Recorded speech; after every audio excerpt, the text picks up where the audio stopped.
Booktube. My name is Elizabeth and I read Booktubers and Books, and this is my wrap-up for the month of August. And at the end of the video, I will also talk about my plans for the month of September because they are very simple and they are not worth a video on their own. So in August, I read 14 books. I don't feel like talking about 14 books, so I will borrow or perhaps steal an idea from Britta Bowler. Every month she does her tops and flops. So basically she talks about her 2, 3, 4 books that she liked the best and the 2, 3, 4 books that she liked the least during that month. So I'll do the same, but so that it doesn't show too much that I'm stealing, I will rename it. Instead of saying tops and flops, I will call it Yeas and Nays, because I live in Ottawa. Ottawa is a parliamentary town, and in Parliament you vote yay or you vote nay. So I will talk about 3 books for which I vote yay and 3 books for which I vote nay. The first book for which I vote yay is The Big Lie by, I don't quite know how to pronounce the name of this author, probably Kurt Eichenwald, or perhaps if he pronounces it in the German way, Kurt Eichenwald. But this is written in English. I don't think it's a translation, so I'm going to go for Kurt Eichenwald. Something like that. This man is a journalist, and he is an investigative journalist in the world of science. And this book is about the extremely famous, not to say infamous, study that was published in the 1990s in The Lancet, the medical journal The Lancet, that linked the vaccines for measles, mumps, and rubella with autism. And he demolishes that study. The study has been demolished a long time ago. It was retracted, and the doctor that was the sponsor, that was the main, that was the lead on that study, lost his medical license. That is how bad the study was. That is how fraudulent it was. The doctor, Andrew Wakefield, lost his license. So he's not Dr. Andrew Wakefield anymore. He's just Mr. Andrew Wakefield. It's appalling to read everything that happened, to read how much of this man was a fraud. The problem is, this man had a very high opinion of himself, and he had an idea and he stuck to it no matter what. And his idea that there was a link between the triple vaccine and the autism was wrong from the start, and he knew it. The first samples that he took showed absolutely no sign of the measles virus in the children who had autism. He manipulated data. He changed data. He did not follow the method he was supposed to follow. He went against every rule of medical research. He had financial interest in demolishing the triple vaccine, the MMR vaccine. And basically, he's a massive fraud. But for some reason, his idea stuck. The study in question has been retracted by The Lancet, by the other doctors whose name was written on that study.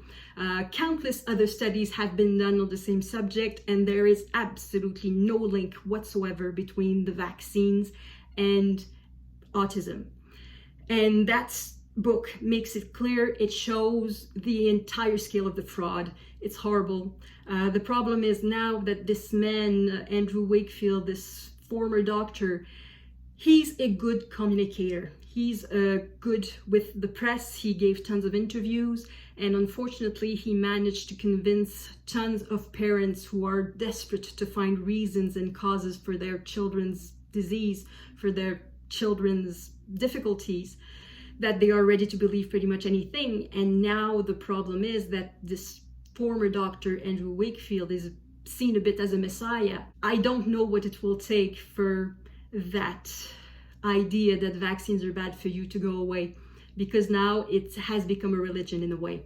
The people who believe that vaccines are bad for you, that they cause autism, are probably not open to reading this book. They probably should. They would be quite disappointed in their Messiah. But then again, perhaps they would just see it as another proof that their Messiah is being persecuted by Big Pharma and by journalists and by the entire world. So anyway, for people who would like more information about that famous study in the Lancet about how fraudulent it was from the beginning. The Big Lie is an excellent read. I don't know if you've seen the corner. It's a Scribd exclusive, so that means you cannot buy the book elsewhere. It's not in bookstore. You have to be a member of Scribd to read it. But it's totally worth it. You can try Scribd for a month and just read that and then give it up. You have the first month free, by the way, on Scribd, even the first 2 months when I tried it. I don't know if it's still like that. So if you feel like trying Scribd, this would be a good candidate to read during your trial.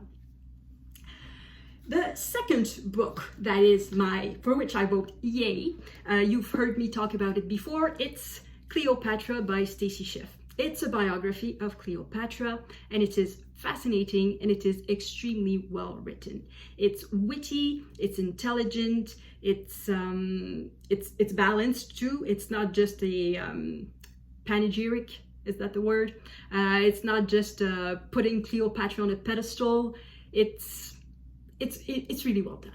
So this is a library copy. I think I will keep an eye out. If I see it in a used bookstore, I will probably buy it because it's the sort of book I want in my bookshelves, that I want in my library.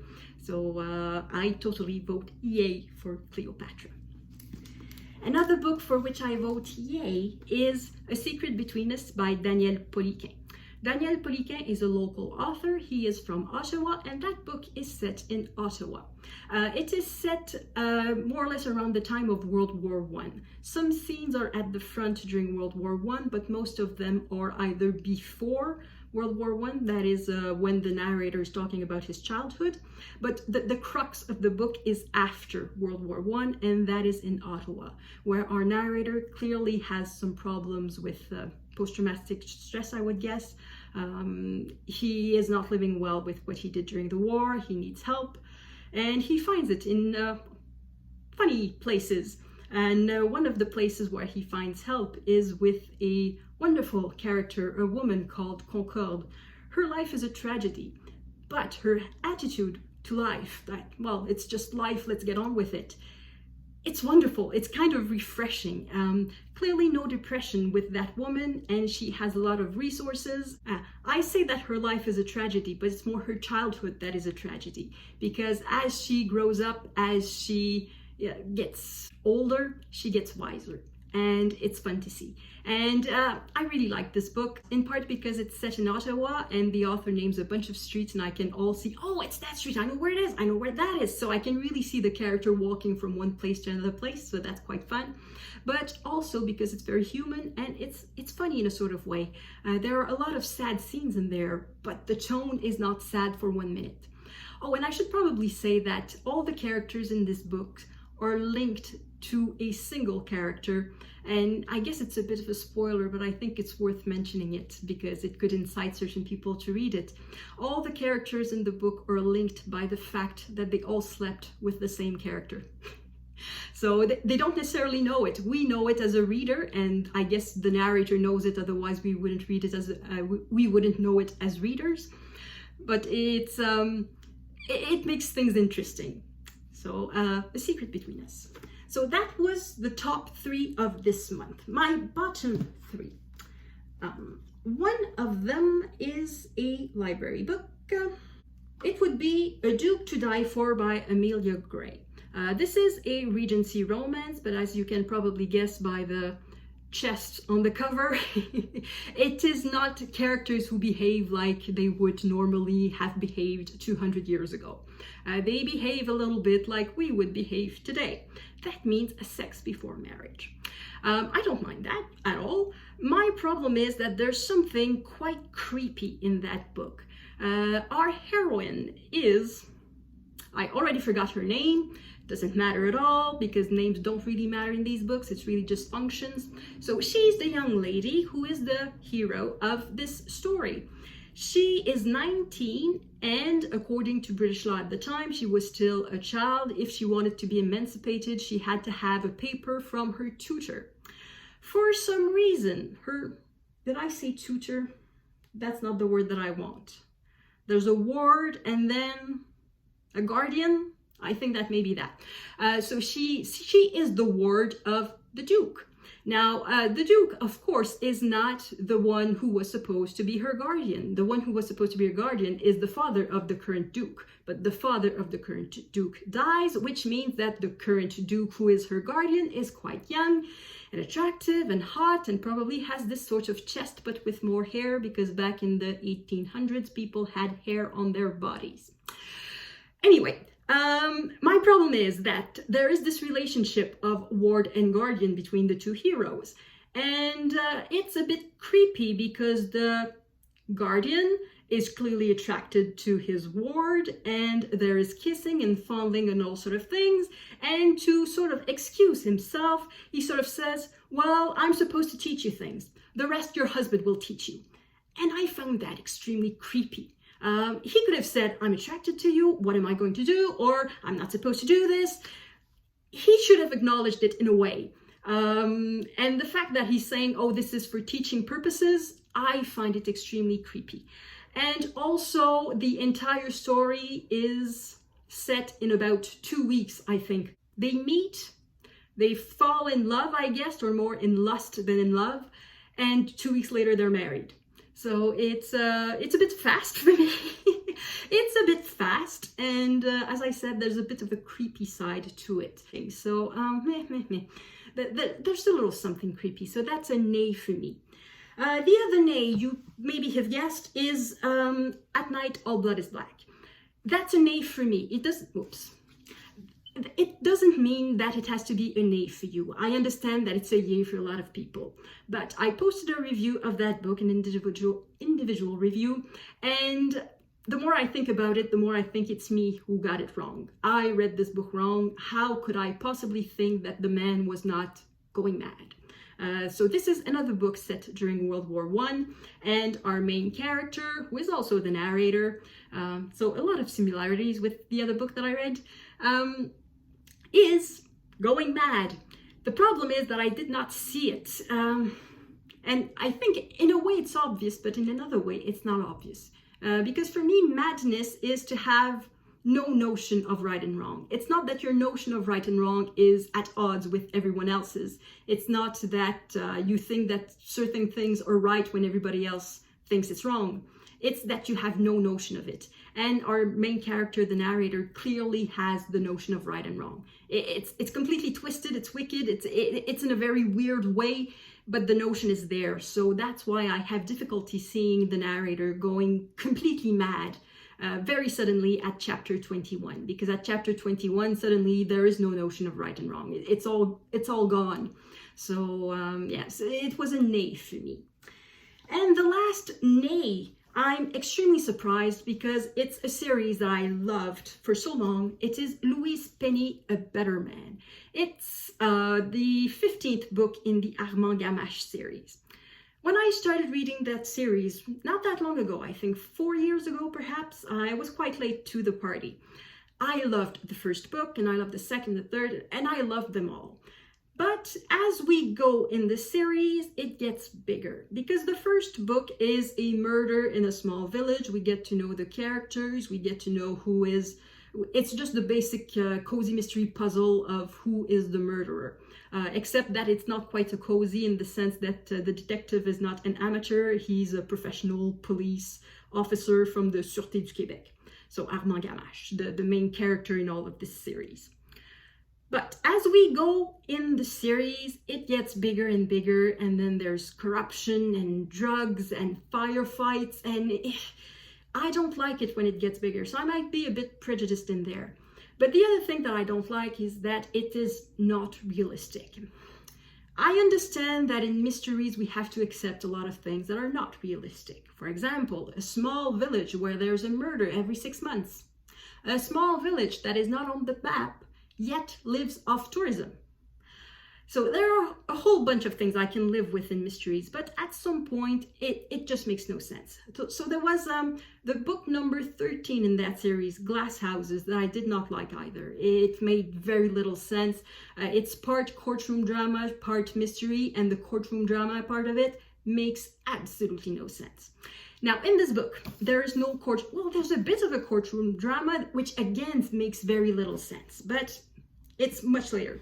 My problem is at page 116. And when I read that, I paused and I seriously wondered, am I going to read the rest of this book?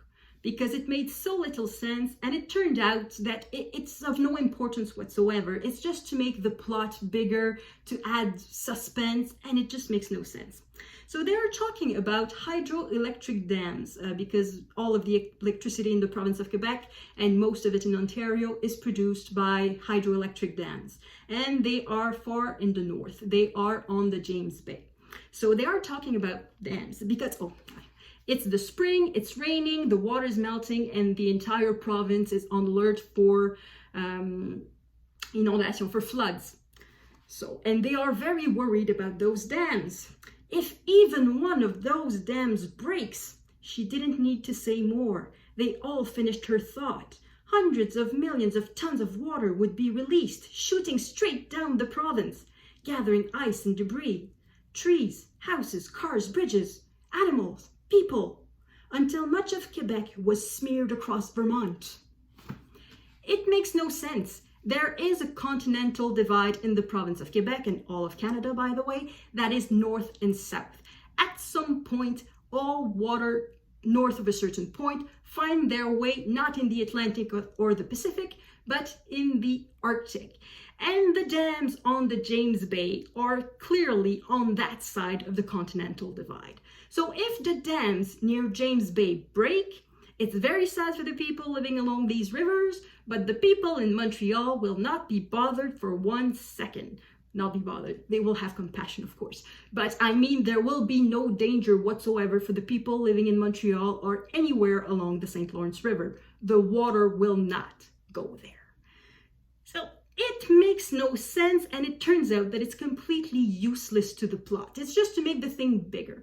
So I'm starting to be quite annoyed with Louise Penny that she tries so hard to make everything bigger and bigger and bigger. More corruption, more drugs, more gunfights, more this, more that. And it's not a success for me. I wish she would keep it small. I kept reading the book because it's the 15th book of the series. I have the 16th somewhere on my TBR. And also because it's one of the few books I have in common with my mother. My mother loves to read, I love to read too, but we read very different things. And the Louise Penny series of the Armand Gamache Inspector is one of the few things we have in common. So I want to keep reading it, but I'm getting slightly discouraged. So I will read the 16th book. And if the 16th book, which is All the Devils Are Here, is as clunky, as artificially inflated as this one and as Glass Houses, I think I'll just give up because, yeah, I'm getting a bit tired of it. So that's my last nay for the month of August. Do I have anything else to say? Yes, I wanted to talk about the History Challenge. It was my main focus in the month of August, and I did a video about my pile of possibilities for the History Challenge.